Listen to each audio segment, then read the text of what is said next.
ඉතින් අද අපි ඔයාලව අරගෙන යන්නේ දෙවන ලෝක යුද්ධයේ ප්‍රධානම ඛේදනීයම සන්ධස්ථානයක් වෙච්ච අවුස්විච් කියන වධකාගාරය බලන්න. මේක කන්සන්ට්‍රේෂන් කැම්ප් එකක්. එහෙම නැත්නම් සිරකරුවන් රඳවා සිටපු මධ්‍යස්ථානයක්. ඉතින් ඔය ගේට්ටුවෙන් ඇතුළට ගිය ගොඩාක් අය වාසනාවන්ත වුණේ නැහැ එළියට එන්න.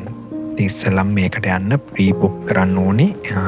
කරලා ටිකට්ස් ගත්තට පස්සේ මෙන්න මේ වගේ ටනල් එකක් කරා තමයි අපිට ඇතුළට යන්න තියෙන්නේ. මේ ටනල් එක පුරාවට මේ යද්දී අපට ඇහෙනවා මේ අවුස්විච් වධකාගාරය ඇතුලේ මිය ගිය සිරකරුවන්ගේ නාම ලේඛන. එහෙම නැත්නම් ඒගොල්ලන්ගේ නම් කියනවා. අපිට දැනෙන්නේ මේක හැම වෙලේම ලවුඩ් ස්පීකර් වලින් ප්‍රචාර වෙවි තියෙනවා. ඉතින් මේ ටනල් එකෙන් එළියට ආවට මේ වගේ තමයි කන්සන්ට්‍රේෂන් කැම්ප් ඒරියා එක තියෙන්නේ. මේ ඒරියා එකට ආවට පස්සේ ඔයගොල්ලන් දැක්කලා හරිම ලස්සන පරිසරයක්. ගස් වැවිලා ගස් ලස්සනට මේන්ටේන් කරන පරිසරයක්. මේ පරිසරය ඇතුළේ තිබ්බ වේදනාව දුක ඇත්තටම තේරුම් ගන්න මේක ඇතුළට සංචාරයටම යන්න ඕනේ. මේ ඔයගොල්ලන් දකින්න පුළුවන් විවිධ රටවල විවිධ නගරවල විවිධ ප්‍රදේශවලින් ගෙනපු සිරකරුවෝ ඒගොල්ලෝ ලොකේෂන්ස් ටික. ඉතින් මේක මුල් කාලෙදී මේක හමුදා බැරක්ක විදියට තිබ්බ ලොකේෂන් එකක්. ඉතින් මෙතන තෝරගන්නත් විශේෂිත හේතු කීපයක් තිබ්බා. ඒ හේතු අපි කතා කරන්න ඉස්සෙල්ලා මෙන්න මේක තමයි අවුස්විච් වධකාගාරේ ප්‍රධාන ගේට්ටුව. ඉතින් මේ ගේට්ටුවෙන් ඇතුළට ගිය සිරකරුවෝ විශාල සංඛ්‍යාවක් ආපහු පණ පිටින් නම් එන්න ලැබුණේ නැහැ. යුද්ධය ඉවර වෙද්දී එහෙම වාසනාව ලැබිච්ච බොහොම කීප දෙනයි හිටියේ. ඉතින් මේ ඉතිහාසෙම සිරකරුවෝ 900ක් විතර පැනලා ගිහින් තියෙනවා මේ වධකාගාරේ. ඉතින් 200ක් විතර තමයි වාසනාවන්ත උනේ නොමැරී ජීවත් වෙන. ඉතුරු සියලු දෙනාම නැවත අල්ලගෙන ඇවිල්ලා ඕ වෙඩි තියලා මරා දාලා තිබ්බා. ඉතින් මේ කැම්ප් එක ගැන කියනවා නම් මේ ලොකේෂන් එකේ මෙතන උන්වන්නේ නියුට්‍රල් සෝන් එකක් විදියට. ඉතින් ඔයගලන්ට ඔය පේන බිල්ඩින් එක තමයි කිචන් ඒරියා එක විදියට පාවිච්චි කරලා තියෙන්නේ. මේ හරිය ගොඩක් වෙලාවට හමුදාවට වෙන් වෙලා තිබ්බ කොටස. ඉතින් SS හමුදාව මේ කොටස යටත් කරගත්තට පස්සේ මේකේ තිබ්බ තනි තට්ටුවේ බිල්ඩින් ගොඩාක් ඒවා තට්ටු දෙකේ බිල්ඩින්ස් වලට කන්වර්ට් කරලා තියෙනවා. මොකද සිරකාරයෝ ප්‍රමාණය වැඩි වෙච්ච හන්ද. මේ සිරකාරයෝ මුලින්ම හදලා තිබ්බේ 10000කට වගේ. සහ මුල් කාලේ වෙන් කරලා තිබ්බෙත් පොලිටිකල් ප්‍රිසනර්ස්ලාට ගොඩක් අය හිටියේ පෝලිෂ් ප්‍රිසනර්ස්ලා. පස්සේ ලෝකෙ වටේම සිරකාරයෝ එන්න ගත්තට පස්සේ මේක එක්ස්පෑන්ඩ් කරලා තියෙනවා. මේක සිරකාරයෝ 40000කට වඩා ඉන්න පුළුවන් වෙන්නේ. මේකේ මහජන ප්‍රදර්ශනය සඳහා බ්ලොක්ස් කීපයක් විතරක් පාවිච්චි කරනවා. ඉතින් අපි යන්නේ ඒ වගේ එක බ්ලොක් එකක් ඇතුළත බලන්න ඒකේ මොනවාද තියෙන්නේ කියලා. ඉතින් මේ බ්ලොක්ස් ගොඩක් ඒවා ඉස්සර තිබ්බ තත්ත්වයට වඩා දැන් වෙනස් කරලා තියෙනවා. ඉතින් මේක ඇතුලේ ගොඩක් තියෙනවා ඡායාරූප විවිධ දේවල්. ඔන්න ඔය පේන සිටියේ මේ තියෙන්නේ ලෝකෙ මොන වගේ තැන් වලින්ද සිරකාරයෝ මෙහෙට ගෙනල්ලා තියෙන්නේ කියලා. ඉතින් ඒක බලද්දී ඔයගලන්ට පේනවා ලෝකෙ විවිධ ප්‍රදේශ වලින් මිනිස්සුන්ව ගෙනල්ලා තියෙනවා කියලා.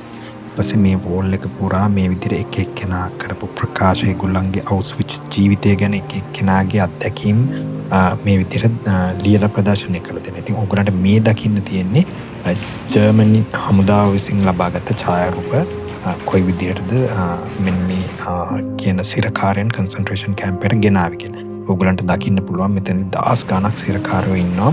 ඒ සමහර ගොඩක් වෙලාවට ගේද්දිම දුරවලා ඉතින් මේ පින්තූරේ තියෙන ලොකේෂන් එකට මම ඊළඟ වීඩියෝ එකේදී ඔයගොල්ලන්ව එක්ක යන්නම්.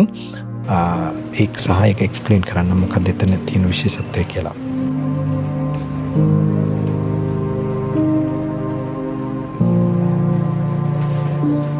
ඉතින් ඔය දකින්න පින්තූරය ඇතුලේ ඔයගොල්ලන්ට ඔන්න ඔතන ඔය පේන්නේ චූටි කන්දක් වගේ තියෙන්නේ.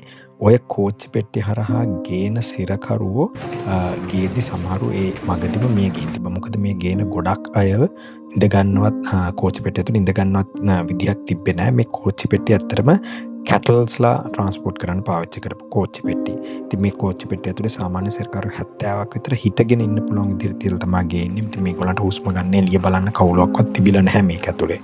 ඉතින් ඒක හන්දා ඒගොල්ලන්ට කොයිම වෙලාවකවත් දුර්වල අයට සර්වයිව් වෙන්න හැකියාවක් ලැබිලා නැහැ. ඉතින් කුඩා ළමයි සහ මහලු අය දුර්වල අය ඉක්මනින්ම මිය ගිහින් තිබ්බා. ඒ මිය ගිහින් තිබ්බ කට්ටිය පුච්චන එකක් තමයි ඊළඟ පින්තූරේදී ඔයගලන්ට දකින්න පුළුවන්කම තියෙන්නේ. ඉතින් මේ ඔයගලන්ට දකින්න පුළුවන් වෙන්නේ මේ තිබ්බ ආදාහනාගාරයක්. එහෙම නැත්නම් ගෑස් චේම්බර් එකක් කරා මිය ගිය කොහොමද සිරකරුවෝ ගෑස් චේම්බර් එකක් කරා යවන්නේ. සහ ඒ සම්පූර්ණ ප්‍රෝසෙස් එක. ඉතින් මේක මේ ආකෘතියක් විදිහට නිර්මාණය කරලා තියෙන්නේ. ඔයගොල්ලන්ට බලන්න පුළුවන් රවුටින් සිරකරුවෝ ගෙනල්ලා ඊට පස්සේ ඒගොල්ලන්ව මේ විදිහට ගෑස් චැම්බර් එක ඇතුළට දාලා මේ විදිහට ගෑස් කැපුවට පස්සේ මෙන්න මේ කොටස තමා ආදාහනාගාරය එහෙම නැත්නම් ඒගොල්ලන් බොඩිස් ඔක්කොම බර්න් කරන්න තියෙන්නේ. ඉතින් මේ වගේ බර්නර්ස් දෙකක් ප්‍රධාන එහෙම නැත්නම් මූලික උදකාගාරයේත් අනිත් එකේ බර්නර්ස් පහකුත් තිබිලා තියෙනවා. අපි මේ දකින්නේ ඒ පාවිච්චි කරලා තියෙන කැනිස්ටර්ස්. ඉතින් මේ විදිහට මරන්න භාවිතා කරලා තියෙන ගෑස් එක තමයි සයික්ලෝන් B කියන ගෑස් එක. මුලින් මේක විවිධ මට්ටමින් ටෙස්ට් කරලා තියෙනවා කොච්චර ප්‍රමාණයක් ඕනිද මිනිස්සුන්ව මරන්න කියලා. පළවෙනි අවස්ථාවේ පාවිච්චි කරාට පස්සේ පැය කිහිපයක් ගිහින් තියෙනවා මිනිස්සු මැරෙන්න. ඊපස්සේ මේගොල්ලෝ ක්වොන්ටිටි එක හොයාගෙන ඊට පස්සේ තමයි නිසි ප්‍රමාණය පාවිච්චි කරලා මිනිත්තු 20කින් වගේ මිනිස්සු මැරෙන විදිහට ඒක පාවිච්චි කරලා තියෙනවා. ඉතින් අපිට මේ බිල්ඩින් එක ඇතුළේ බලන්න පුළුවන් වුණා ඒ ආපු සිරකරුවෝ භාවිතා කරපු භාණ්ඩ. ඉතින් මේ අතර තිබ්බ වටිනා භාණ්ඩ එහෙම නැත්නම් හොඳ දේවල් නැවත පරිහරණයට ජර්මනියට මේගොල්ලෝ යවලා තියෙනවා. වෙල්ති ආයක පාවිච්චියට. මේ තියෙන වගේ සිරකරුවෝ භාවිතා කරපු පණ වල ඡායාරූපයක්. අමතරව සපත්තු විශාල ප්‍රමාණයක් මේක ඇතුළේ අපි දැක්කා. ඉතින් මේ දකින්න තියෙන ඒගොල්ලන්ගේ භාවිතා කරපු කෘතිම පාද ඒ වගේ ගොඩාක් දේවල් ඉතින් මෙතන මේ එක්සිබිෂන් රූම් එකේ තිබ්බා. ඊට පස්සේ එහෙම ගියාට පස්සේ අපිට දකින්න පුළුවන් ඒගොල්ලෝ ගෙනාපු විවිධ ප්‍රොඩක්ට්ස්. ඒ කියන්නේ මේවා එනිමල් භාණ්ඩ, පින්කම්, කෝප, වස්තු එකතු වුණේවා. උනන් බලන්න පුළුවන් මෙතන තියෙනවා පාවහන් 10 ගාණක්. ඉතින් මේ මිනිස්සු කීයකගේ පාවහන්ද කියලා ඕගොල්ලන්ට පේනවා ඇතිනේ. මේ ඇත්තටම ඒවෙන් කොටසක් විතරයි. මේට අමතරව නැති වෙච්ච ඒවා කොච්චර ඇද්ද? මේ ඒ වගේ එක සිරකරුවෙක්ගේ සූට් කේස් එක. මේ ඒගොල්ලෝ ඇඳගෙන ආපු ඇඳුම් තියතෙල ඉතින් මේක කුඩා දරුවෙක්ගේ ඇඳුමක්. ඊට අමතරව අපිට දකින්න පුළුවන් කාන්තා ඇඳුම්. ඒ වගේ ගොඩාක් ඒවා මේ එක්සිබිෂන් සෙන්ටර් එකේ මේ කොටසේ තියලා තියෙනවා බලා ගන්න.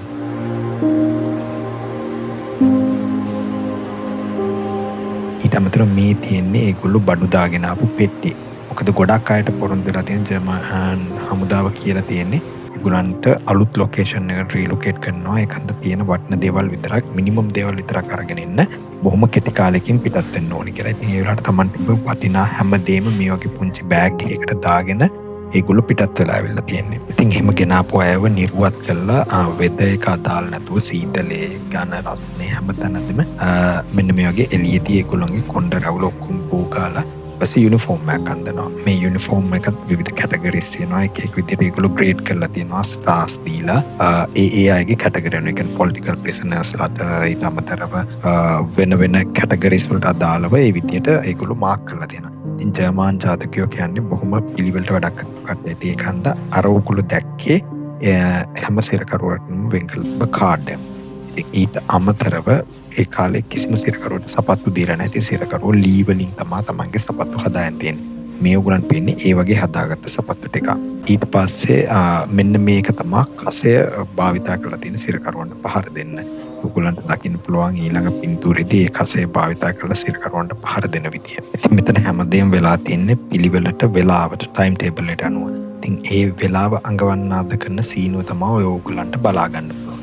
මේ සීනුව නාද කරලා තමයි හැමෝම අදාළ කාර්යයන් වලට යොමු කරවන්නේ. අපිට මේ වගේ හැමතැනම බෝඩ්ස් ගහලා තියෙනවා. එක අයගේ ෆීලිංග්ස් කොහොමද ඒගොල්ලන්ගේ ඔවුසෙන්ට් වතකාරී කොහොමද දැනන විදිය. මේක තමයි සුප් බැරල් එක. මේකේ තිබ්බ සුප් එකෙන් තමයි හැමදාම සිරකරුවන්ට දෙන්නේ. ඒගොල්ලෝ ඒ දකින මියුසික් ඉන්ස්ට්‍රුමන්ට්ස් එක හරිය ලස්සන කතාවක් තියෙනවා. මොකද ඒගොල්ලන්ට ඕන සිරකරුවන්ගේ මානසික මට්ටම පහත්ම තත්වයකට දාන්න. සහ අලුතෙන් එන සිරකරුවන්ට වෙනම ෆීලිං එකක් දෙන්න. ඉතින් ඒකන්ද මේ මියුසික් ඉන්ස්ට්‍රුමන්ට්ස් භාවිතා කරලා බෑන්ඩ් එකක් හැමදාම හවසට ප්ලේ කරනවා සින්දු. ඒකන් ප්ලේ කරන්න ඕනි වෙනම සින්දු වගේ කුත්සා තියෙනවා. ඒ සින්දු ටික ප්ලේ කරන්න ඕනි. මේ තියෙන්නේ සිරකරුවෝ ලියපු ලියුම්.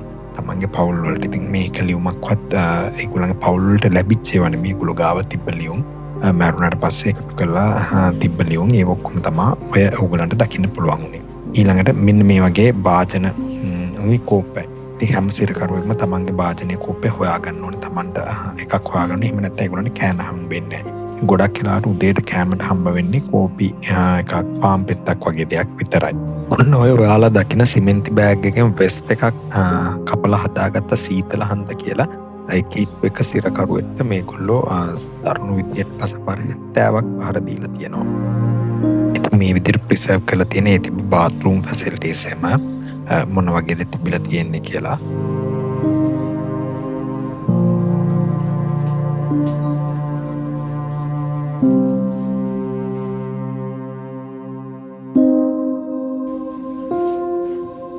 මේ ඕගොල්ලන්ට දකින්න පුළුවන්න්නේ සිරකරුවන්ගේ විස්තර කොහොමද කියලා. ඒ කියන්නේ ඒගොල්ලන්ගේ ඡායාරූපත් එක්ක ඒගොල්ලෝ කඳවුරට ආපු දිනයත් මියගේ දිනයත් මෙතන සටහන් වෙලා තියෙනවා. ඉතින් මෙතන තියෙන බ්ලොක් 10 එකයි 11 එකයි මැද්දේ ඩෙත් වෝල් කියලා එකක් තියෙනවා. ඉතින් මේකේ තමා පොලිස් සිරකරුවන් ගොඩක් අයව වෙඩි තියලා ඝාතනය කරලා තියෙනවා. ඔන්න කොඩියේ තියෙන යට තමා ඒක තියෙන්නේ. අපි දැන් යන්නේ මේ බ්ලොක් 11 එකට.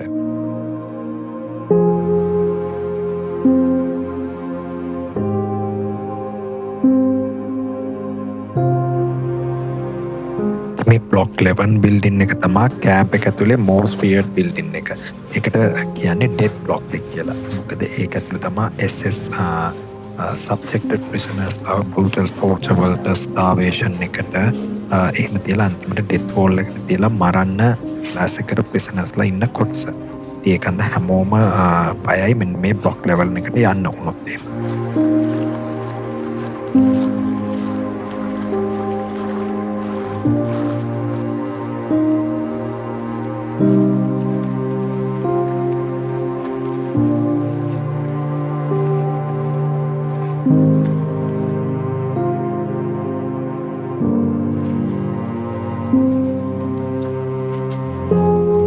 කැම්ප් එක ඇතුළේ කොටස් වෙන් කරලා තියෙනවා. ඉතින් ඒවා මේ වගේ කටුකම්බි වලින් වෙන් කරලා මේවා අතර මුල සංචාරයේ යෙදෙන්න පුළුවන් විදියට තමයි හදලා තියෙන්නේ. ඉතින් මේවා විවිධ හේතු මත වෙන් කරලා තියෙනවා. ඒ කියන්නේ පොලිටිකල් ප්‍රිසනර්ස්ලා ඉන්න කොටස, ඊට අමතරව වෙනත් දේවල් වලට වැඩිකාරයන් වෙච්චා ඉන්න කොටස, ඒ වගේ විවිධ විදියට වෙන් කරලා තියෙනවා.